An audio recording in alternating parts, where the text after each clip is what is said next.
This, my friends, is how words come back to bite you. You see, George Kambosos said these words before the Lomachenko fight, saying, "When I beat Lomachenko, there will be no more road back for him to go.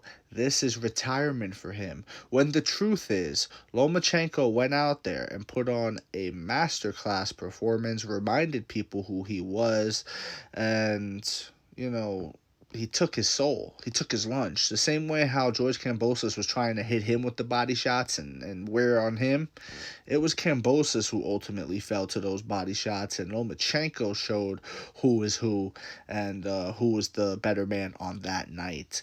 And not just that, but I think retirement is for Kambosos. I mean, what else is there for him to do? You know what I'm saying?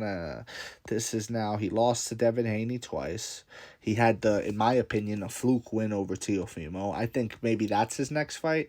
Maybe if Teofimo wants to revisit that, maybe Teofimo thinks, people are going to look at it as a fluke anyway because time will tell. And as time is telling with Kambosos here, it's more L's in the win columns than W's. So, you know, I don't think Tio's even thinking about this guy no more. But with that said, I would be interested in it. I would be interested in watching him right that wrong, which in my opinion, the only reason why I call it a fluke win is because, that was when COVID was happening and the pandemic and things were weird and we didn't know how bad it was and how bad it was going to be, etc., etc. And Teofimo was getting sick and Teofimo was out and the fight kept getting postponed and postponed and postponed on both parties. Both parties were postponing it.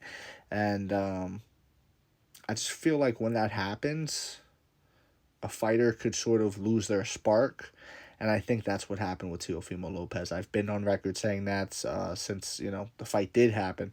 I've been saying that. So, Kambosos, outside of that fluke win over Teofimo, he's got nothing else. He's got more L's than W's.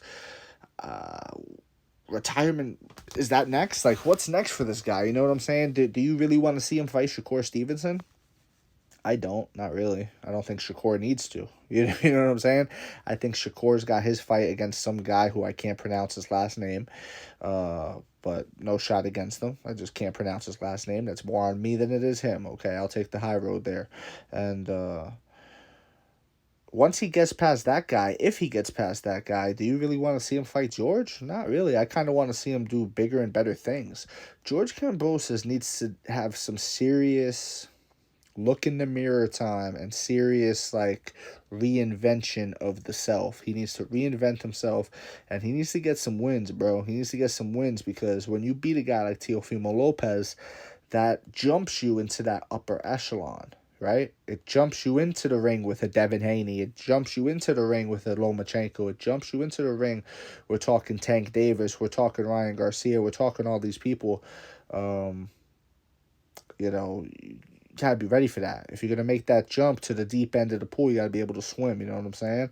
And so far he hasn't. And I'm just bringing this up because I always find it funny when guys talk like this before a fight, because really nobody knows how it's gonna go in there. Really nobody knows, and to talk so confidently and so brashly, and kind of vindictively, you know what I'm saying? Like, this isn't just I'm going to win. This isn't about him, right? This isn't about his triumph. This is about Lomachenko's failure. He's like, I will beat Lomachenko. There will be no more road back for him to go.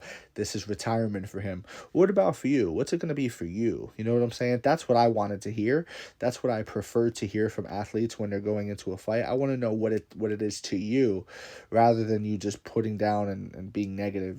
That's just my own personal preference. And he's the one that's asking the question now. What's the road back for you, buddy? Maybe this was some psychological Freudian, subconscious thing going on here that made him say these words but ultimately manifest the destiny for himself. And that's just my take on these things. Let me know what you think in the comment section below, whether you agree, disagree. It doesn't matter. Just join the discussion, follow for more, and leave a like if you enjoyed the time spent. Thank you. You are all appreciated.